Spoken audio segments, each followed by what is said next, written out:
இன்றைக்கி இந்த வீடியோவில் என்ன பார்க்க போகிறோம்னா Red Hat Enterprise Linux 8 எப்படி இன்ஸ்டால் பண்ணலாம் பார்க்க போகிறோம். இப்போ நான் வந்து விர்ச்சுவல் மிஷினை ஓப்பன் பண்ணுறேன். இப்போது கிரியேட் a நியூ விர்ச்சுவல் மிஷினை கிளிக் பண்ணுறேன். இல்லை டிஃபால்ட் ஆப்ஷனே போய்க்கலாம், டிப்பிக்கலே இருக்கட்டும். இதுலேயும் default option I will install the operating system லேட்டர்னு போய்க்கலாம். இப்போது ஆப்ரேட்டிங் சிஸ்டம் நம்ம செலக்ட் பண்ணணும். நான் இப்போ லினக்ஸ் செலக்ட் பண்ணியிருக்கேன். அதே மாதிரி பார்த்தீங்கன்னா Red Hat Enterprise Linux 8 install பண்ண போகிறோம். இப்போ அந்த வெர்ஷன் இருக்கான்னு செக் பண்ணலாம். இப்போ இருக்குது Red Hat Enterprise Linux 8 64 bit select பண்ணிக்கலாம். இப்போ நெக்ஸ்ட் கொடுக்குறேன். இப்போது விர்ச்சுவல் மிஷின் நேம் இருக்குது, நம்ம சேஞ்ச் பண்ணலாம் தான் சேஞ்ச் பண்ணிக்கலாம். நான் வந்து RHEL 8ன்னு வச்சுக்கலாம்.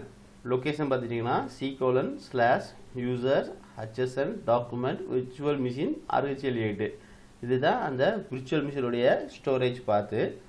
இப்போ நான் நெக்ஸ்ட் கொடுக்குறேன். இப்போ நமக்கு வந்து மேக்ஸிமம் டிஸ்க் சைஸ் வந்து 20 இருக்குது, அப்படியே இருக்கலாம். அது மாதிரி டிஃபால்ட் ஆப்ஷன்லேயே போய்க்கலாம். Split virtual disk into multiple ஃபைல்ஸ்னு இருக்கட்டும். நெக்ஸ்ட் கிளிக் பண்ணுறேன். இப்போ நம்ம வந்து கஸ்டமைஸ் ஹார்ட்வேர் பண்ணிக்கலாம். அதாவது கஸ்டமைஸ் ஹார்ட்வேர்னா நமக்கு மெமரி CPU ஏதாவது இன்க்ரீஸ் பண்ணால் தான் பண்ணிக்கலாம். இப்போ பாருங்கள், மெமரி வந்து 2 GB டிஃபால்ட்டாகவே அசைன் ஆகிருக்கு, அப்படியே இருக்கலாம். ப்ராசஸர் பார்த்திங்கன்னா 1 இருக்குது, நம்ம 2 மாற்றிக்கலாம். அப்புறம் நியூ CD DVD பார்த்திங்கன்னா நம்ம வந்து ISO இமேஜ் மூலமாக இன்ஸ்டலேஷன் பண்ண போகிறோம். அதனால் யூஸ் ISO இமேஜ் ஃபைல் இருக்குது. நான் ப்ரௌஸ் பண்ணிவிட்டு என்னுடைய சிஸ்டமில் எங்கே ISO இமேஜ் இருக்கோ அதை நான் செலக்ட் பண்ண போகிறேன். நான் ஏற்கனவே டவுன்லோட் பண்ணி இந்த ISO ஃபோல்டருக்குள்ளே வச்சுருக்கேன். RHEL 8.6 இந்த இதை நான் செலக்ட் பண்ணியிருக்கேன். இதுதான் அதோடைய ISO இமேஜ். இதோடைய சைஸ் பார்த்திங்கன்னா 10.6 GB. ஓப்பன் கொடுத்துட்டேன். அதுமாதிரி நெட்வொர்க் அடாப்டர் ஏதாவது சேஞ்ச் பண்ணலாம் தான் பண்ணிக்கலாம், இல்லை டிஃபால்ட்டாக நேட்லேயே இருக்கட்டும். இல்லை வேறு எதாவது நீங்கள் சேஞ்ச் பண்ணணும்னு நினச்சிங்கன்னா பண்ணிக்கலாம். இப்போ நான் வந்து க்ளோஸ் கொடுக்குறேன். இப்போது ஃபினிஷ் கொடுத்துட்டேன்னா எனக்கு வந்து VM ப்ரொஃபைல் கிரியேட் ஆகிடும். RHEL 8ங்கிற VM ப்ரொஃபைல் கிரியேட் ஆகிட்டு. இப்போது இதில் நான் ஏதாவது செட்டிங்ஸ் திரும்பி எதுவும் மாற்றணும்னு நினச்சிங்கன்னா எடிட் விர்ச்சுவல் மிஷின் செட்டிங்ஸில் போய் மாற்றலாம் தான் மாற்றிக்கலாம். இப்போ நம்ம வந்து பவர் ஆன் பண்ணோம்னா நமக்கு OS வந்து பூட் ஆக ஆரம்பிச்சிடும். இப்போ நான் power on this virtual machine கொடுக்குறேன். அப்புறம் மேக்ஸிமைஸ் ஸ்க்ரீன் பண்ணிக்கலாம்.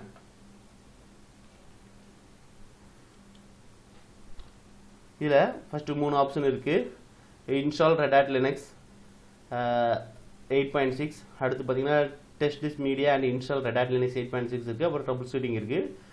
ஃபஸ்ட் ஆப்ஷன் செலக்ட் பண்ணால் நம்ம வந்து இன்ஸ்டலேஷன் பண்ணிடலாம். செகண்ட் ஆப்ஷன் வந்து டெஸ்ட் திஸ் மீடியானா, அதாவது மிந்தி எப்படி நம்ம இன்ஸ்டால் பண்ணோம்னா டிவிடிலையோ அல்லது சிடிலையோ நம்மளுடைய ISO இமேஜ் இருக்கும். அதில் நம்ம ஏதாவது அதில் கிராக் இருந்தால் இடையில இன்ஸ்டலேஷன் பண்ணும்போது ஸ்டாப் ஆயிரும். அதனால் ஃபஸ்ட்டு மீடியாவை செக் பண்ணிவிட்டு அதுக்கப்புறம் இன்ஸ்டலேஷன் பண்ணுவோம். ஸோ இப்போ நம்ம ISO இமேஜ் மூலமாக பண்ணுறதுனால ஃபஸ்ட் ஆப்ஷன் தான் நம்ம போடுவோம். மூணாவது ஆப்ஷன் பார்த்திங்கன்னா ட்ரபிள் ஷூட்டிங். இதில் தான் நம்ம போய் ரெஸ்கியூ மோடில் போய் நம்ம பண்ணுவோம். அதாவது சர்வர் ஏதாவது ப்ராப்ளம்னா ட்ரபிள் ஷூட்டிங் மோடில் போய் நம்ம வந்து ஃபிக்ஸ் பண்ணிக்கலாம். ஸோ நம்ம இன்ஸ்டலேஷன் பண்ணுறதுனால ஃபஸ்ட் ஆப்ஷனை செலக்ட் பண்ணிட்டு என்ட்ரு அடிச்சுக்கலாம்.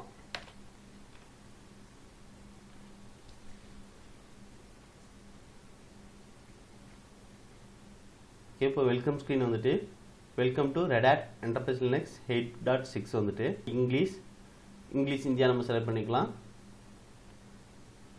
இப்போ நான் கண்டினியூ கொடுக்குறேன். இப்போ இதில் வந்து இன்ஸ்டலேஷன் சம்மரி இதில் பார்த்துக்கிட்டிங்கன்னா கீபோர்டு நம்ம ஆல்ரெடி செலக்ட் பண்ணிட்டோம் இங்கிலீஷ் இந்தியான்னு. அப்புறம் பார்த்திங்கன்னா சாஃப்ட்வேர் பார்த்திங்கன்னா இப்போ இன்ஸ்டால் சோர்ஸ் வந்து லோக்கல் மீடியா. சாஃப்ட்வேர் செலெக்ஷன் பார்த்திங்கன்னா சர்வர் வித் கை மோட். இல்லை நீங்கள் வேறு ஏதாவது சேஞ்ச் பண்ண நினச்சிங்கன்னா சேஞ்ச் பண்ணிக்கலாம். இல்லை பார்த்திங்கன்னா மினிமல் இன்ஸ்டலேஷன் உண்டு. இதில் போயிட்டிங்கன்னா நீங்கள் கிராஃபிக்கல் யூசர் இன்டர்ஃபேஸ் வராது. நம்ம ஃபஸ்ட்டு இனிஷியலாக சர்வர் வித் கை மோட்லேயே போய்க்கலாம். நிறைய ஆப்ஷன்ஸ் உண்டு சாஃப்ட்வேர் செலெக்ஷனில். ஒவ்வொரு இதுக்கும் ஒவ்வொரு பர்பஸ்க்காண்டி வச்சுருக்காங்க. நம்ம வந்து சர்வர் வித் கை மோட் போய்க்கலாம். இப்போ இன்ஸ்டலேஷன் இப்போ டெஸ்டினேஷன் என்னென்னா நம்ம ஒரு 20 GB டிஸ்க் ஆட் பண்ணோம். அதை டிஃபால்ட்டாகவே நம்ம வந்து இப்போ பார்ட்டிஷன் கிரியேட் பண்ண கொடுத்துக்கலாம். இல்லை நீங்கள் கஸ்டமைஸ் பண்ணணும்னு வச்சுக்கோன்னா கஸ்டமைஸ் கொடுத்து நம்ம போய்க்கலாம். நம்ம இப்போ வந்து ஸ்டோரேஜ் கான்ஃபிகரேஷன் வந்து ஆட்டோமேட்டிக்னு கொடுத்துட்டு ஓகே கொடுத்துடலாம். அடுத்து டைம் அண்ட் டேட் இதில் நீங்கள் மாற்றலாம் தான் மாற்றிக்கலாம். இப்போ நான் வந்து IST செலக்ட் பண்ணியிருந்தேன். அடுத்து நெட்வொர்க் அண்ட் ஹோஸ்ட் பார்த்துட்டிங்கன்னா ஹோஸ்ட் நேம் நம்ம சேஞ்ச் பண்ணலாம் தான் பண்ணிக்கலாம். RHEL 8ன்னு வச்சுருந்தேன். இப்போது ஈத்தர்நெட் வந்து நான் ஆன் பண்ணிடுறேன். இப்போ IP அட்ரஸ் வந்து ஆட்டோமேட்டிக்காக அசைன் ஆயிரும். இப்போ நான் இதை அப்ளை கொடுத்துருந்தேன். இதில் நீங்கள் IP உங்களுக்கு எதாவது கஸ்டமைஸ் IP வேணும்னா கான்ஃபிகர் கொடுத்து நீங்கள் சேஞ்ச் பண்ணலாம் தான் பண்ணிக்கலாம். இப்போ நம்ம டிஃபால்ட் ஐபி அட்ரஸ்லேயே போய்க்கலாம். இது நம்ம லேட்டராக அடுத்தால ஓஎஸ்குள்ளே பூட் ஆனாலும் நம்ம எப்படி சேஞ்ச் பண்ணலாங்கிற டீட்டெயிலாம் பார்க்கலாம். கேன்சல் கொடுத்துருந்தேன். இப்போ இதை டன் கொடுத்துருந்தேன். செக்யூரிட்டி பாலிசி எது நீங்கள் சொல்லலாம் தான் செலக்ட் பண்ணிக்கலாம். கேடம்ப் டிஃபால்ட்டாகவே எனபிள்லேயே இருக்கட்டும். கனெக்ட் டு ரெட் ஹேட் வந்து நாட் ரிஜிஸ்டர்டு. நம்ம வந்து யூஸ் பண்ண வந்து ட்ரையல் வெர்ஷன் தான் யூஸ் பண்ணுறோம் 60 days. இப்போது ரூட் பாஸ்வேர்ட் செட் பண்ணணும். இப்போது ரூட் பாஸ்வேர்ட் பார்த்துட்டிங்கன்னா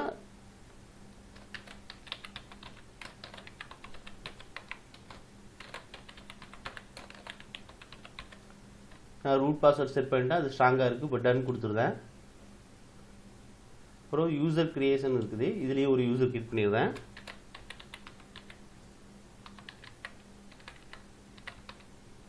அட்மினிஸ்ட்ரேட்டர்னு ஒரு யூசர் வச்சுருந்தேன்.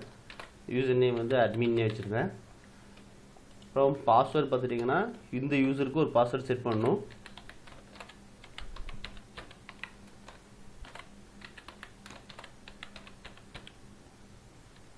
அப்புறம் மேக் திஸ் யூசர் அட்மினிஸ்ட்ரேட்டர்னு வச்சுருந்தேன். இப்போ டன் கொடுத்துருந்தேன். அது இப்போது அட்மின் யூசரும் அட்மினிஸ்ட்ரேட்டர் யூசர் தான். நம்ம இன்ஸ்டலேஷன் பண்ணும்போதே நம்ம செலக்ட் பண்ணிக்கலாம். இப்போ பிகின் இன்ஸ்டலேஷன் நம்ம கிளிக் பண்ணுறேன். இன்ஸ்டலேஷன் ஸ்டார்ட் ஆயிரும். நம்ம இதில் என்னெல்லாம் பண்ணோம்னா கீபோர்டு செலக்ட் பண்ணியிருக்கோம். அதுக்கப்புறம் இந்த இன்ஸ்டலேஷன் டெஸ்டினேஷன் நம்ம செலக்ட் பண்ணியிருக்கோம். ஆட்டோமேட்டிக்லேயே கொடுத்துருக்கோம். அதாவது 20 GB ஆட்டோமேட்டிக் பார்ட்டிஷன் கொடுத்துருக்கோம். அப்புறம் லாங்குவேஜ் பார்த்திங்கன்னா India, English. Installation source local media தான். அப்புறம் கேடம் டிஃபால்ட்டாக எனபிள் ஆகிருக்கு. Time zone மாற்றிருக்கோம். ஸோ இதில் உங்களுக்கு வேறு ஏதாவது நீங்கள் கஸ்டமைஸ் பண்ணணும்னு வச்சிங்கன்னா கஸ்டமைஸ் பண்ணிக்கலாம். இப்போ நான் பிகின் இன்ஸ்டலேஷன் கொடுத்துட்டேன்னா இன்ஸ்டலேஷன் ஸ்டார்ட் ஆயிரும். இப்போது Red Hat 8, Red Hat 7, Red Hat 9 இது எல்லாமே கிட்டத்தட்ட ஒரே மாதிரி தான் இன்ஸ்டலேஷன் இருக்கும். வேணால் ஸ்லைடாக கொஞ்சோண்டு வேணால் மாறிக்கலாம். அதே மாதிரி தான் ரெட் ஹேட் எப்படி இன்ஸ்டால் பண்ணுறோமோ அதே மாதிரி தான் சென்டோஸ் இன்ஸ்டால் பண்ணுவோம். ஏன்னா சென்டோஸ் வந்து ரெட் ஹேட்டோடைய க்ளோன் தான். ஸோ அதுக்கும் பெருசாக வித்தியாசம் எதுவும் இருக்காது. இப்போ இந்த இன்ஸ்டலேஷன் வந்து கம்ப்ளீட் ஆகிறதுக்கு பார்த்தீங்கன்னா ஒரு 15 to 20 minutes மேலே எடுக்கும். இன்ஸ்டலேஷன் முடிஞ்சதுக்கப்புறம் நம்ம வந்து ஒரு தடவை சிஸ்டமை வந்து ரீபூட் பண்ணணும். இப்போ பார்த்தீங்கன்னா ரீபூட் வந்து இப்போ ஹைலைட் ஆகிருக்காது. ஒன்ஸ் கம்ப்ளீட் ஆகிட்டுனா ரீபூட் வந்து ஹைலைட் ஆகிருக்கும். சிஸ்டமை ரீபூட் பண்ணிவிட்டு அப்புறம் லைசன்ஸ் அக்ரிமெண்ட்டை பண்ணிட்டா ஓஎஸ்குள்ளே பூட் பண்ணிக்கலாம். ஓகே, இப்போ பார்த்தீங்கன்னா ப்ரிப்பேர் முடிஞ்சு இப்போ இன்ஸ்டலேஷன் ஸ்டார்ட் ஆகிட்டு இப்போ டோட்டல் பேக்கேஜ் பார்த்தீங்கன்னா 1381 பேக்கேஜ் இருக்குது. அதாவது நம்ம server with GUI mode select பண்ணனால 1381 பேக்கேஜ் இருக்குது. சப்போஸ் நீங்கள் வேறு ஏதாவது ஆப்ஷன் செலக்ட் பண்ணிங்கன்னா அந்த ஆப்ஷனுக்கு தகுந்தால பேக்கேஜ் கொஞ்சம் குறையலாம் அல்லது கூடலாம். இப்போது ஒன்ஸ் இன்ஸ்டலேஷன் கம்ப்ளீட் ஆகிடுனா நம்ம வந்து சிஸ்டமை ரீபூட் பண்ணிக்கலாம்.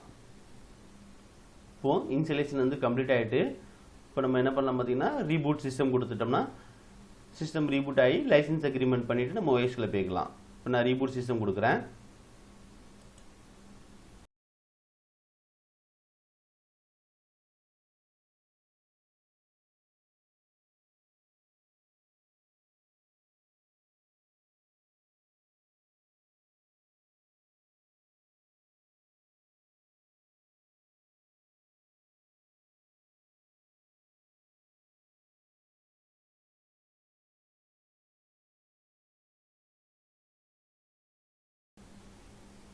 ஓகே, இப்போ பார்த்தீங்கன்னா லைசன்ஸ் அக்ரிமெண்ட் கொடுக்கணும்.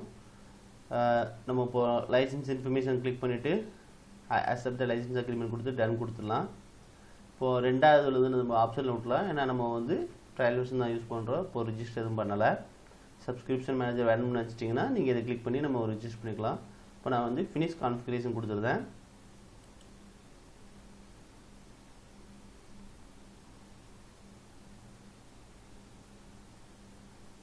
ஓகே, இப்போ லாகின் பண்ணிட்டு இப்போ நம்ம க்ரியேட் பண்ண அட்மினிஸ்ட்ரேட்டர் யூசர் இருக்காங்க. இப்போ யூசர் கிளிக் பண்ணுங்கள். நம்ம என்ன பாஸ்வேர்ட் செட் பண்ணுமோ அதை என்ட்ரு பண்ணணும். பாஸ்வேர்ட் என்ட்ரு பண்ணிவிட்டு சைன்இன் கொடுத்துட்டோம்னா நம்ம ஓஎஸ்குள்ளே பூட் பண்ணிடலாம். இப்போ பார்த்துட்டிங்கன்னா நம்ம ட்ரையல் வெர்ஷன் யூஸ் பண்ணுறதுனால நம்ம ஒன்றும் ரிஜிஸ்டர் பண்ணலை. அதனால் இந்த வார்னிங் மெசேஜ் வந்துகிட்டே இருக்கும். Please register your system to receive software updates. இப்போது நம்ம ரிஜிஸ்டர் பண்ணாத வரைக்கும் நம்மளால் சாஃப்ட்வேர் அப்டேட் பண்ண முடியாது. இதை நம்ம க்ளோஸ் பண்ணிக்கலாம். இப்போ ஒரு வெல்கம் ஸ்க்ரீன் வரும். ஃபஸ்ட் டைம் இன்ஸ்டலேஷன் பண்ணி முடிஞ்சதுனால வெல்கம் ஸ்க்ரீன் வரும். ஓகே, இதில் பார்த்துட்டிங்கன்னா நம்ம டிஃபால்ட் இங்கிலீஷ்லேயே இருக்கட்டும். நெக்ஸ்ட் கொடுத்துடலாம். அடுத்து இதுவும் டிஃபால்ட் இந்தியா இங்கிலீஷ்லேயே இருக்கட்டும். அடுத்து ப்ரைவசி வேணும்னா கேட்குது, இதுவும் நம்ம டிஃபால்ட்லேயே போய்ட்டு நெக்ஸ்ட் கொடுத்துக்கலாம். அப்புறம் உங்கள்கிட்ட ஏதாவது அக்கௌண்ட் இருந்துச்சுன்னா நம்ம அக்கௌண்ட் கொடுத்து பண்ணிக்கலாம், அதாவது ஆன்லைன் அக்கௌண்ட்டு, ஜிமெயில் இந்த மாதிரி நம்ம இது ஸ்கிப் கொடுத்துடலாம். இப்போது நம்ம எல்லாமே ரெடி பண்ணி முடிச்சாச்சு. இப்போது start using red hot enterprise Linux click பண்ணிடலாம். இப்போது ஜினோமுடைய ஒரு ஹெல்ப் ஸ்க்ரீன் ஒன்று வரும். பார்த்துட்டிங்கன்னா இதில் நமக்கு சில பேசிக்ஸாக என்னென்னலாம் பண்ணுமோ எல்லாமே கிராஃபிக்கல் யூசர் இன்டர்ஃபேஸ்னால நமக்கு அந்த டீட்டெயில்ஸ்லாம் கொடுக்கும். இப்போ change the date time and time ஜோன்னா எப்படின்னா இதில் கிளிக் பண்ணிங்கன்னா இந்த இடத்துல போய் அந்த மாதிரி ஸ்டெப்ஸ்லாம் கொடுத்துருப்பாங்க. இப்போ ஃபஸ்ட் டைம் யாராவது நீங்கள் லாகின் பண்ணி வரீங்கன்னா, கிராஃபிக்கல் யூசர் இன்டர்ஃபேஸில் வரீங்கன்னா இது கொஞ்சம் யூஸ்ஃபுல்லாக இருக்கும். பேக் போய்க்கலாம். இது இப்போ நிறைய இருக்குது. இப்போ சேஞ்ச் வால்பேப்பர்னால் இதை கிளிக் பண்ணிட்டு எப்படி சேஞ்ச் வால்பேப்பர் பண்ணணுங்கிற டீட்டெயில்ஸ் இருக்கும். இப்போது பேக் போய்க்கலாம். ஸோ நான் இப்போ இதை க்ளோஸ் பண்ணிக்கலாம். உங்களுக்கு தேவையான இல்லை நிறைய டீட்டெயில்ஸ் இருக்குது, தெரிஞ்சுக்கலாம்.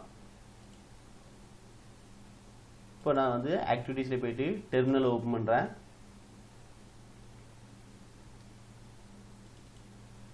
இப்போ நம்ம அட்மின் யூஸராக லாகின் பண்ணியிருக்கோம், அதனால் அட்மின் யூஸராகவே டேரெக்டாக லாகின் ஆகிருக்கு. இப்போ நான் ரூட் யூஸரை எப்படி மாறணும்னு பார்த்துட்டிங்கன்னா SU- கொடுத்துட்டா ரூட் யூஸருக்கு ஸ்விட்ச் பண்ணும்.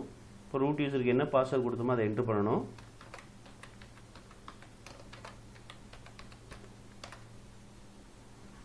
ஓகே, இப்போ ரூட் யூஸரில் லாகின் பண்ணியாச்சு. இப்போ நம்ம ஏதாவது கமாண்ட் இருந்தால் கமாண்ட் டைப் பண்ணிக்கலாம். இப்போ DA-HD கொடுத்து பாருங்கள்.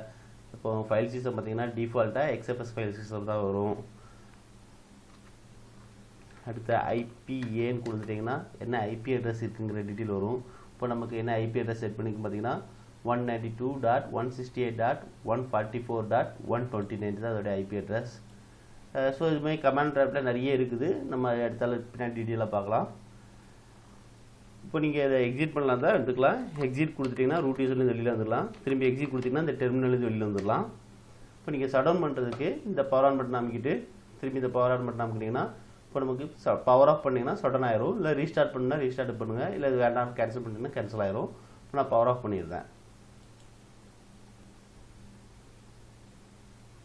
ஓகே, இப்போ இன்ஸ்டலேஷன் எல்லாமே கம்ப்ளீட் பண்ணி எல்லாம் முடிச்சாச்சு. இப்போது மேற்கொண்டு அட்மினிஸ்ட்ரேஷனை அடுத்தடுத்த வீடியோவில் பார்க்கலாம்.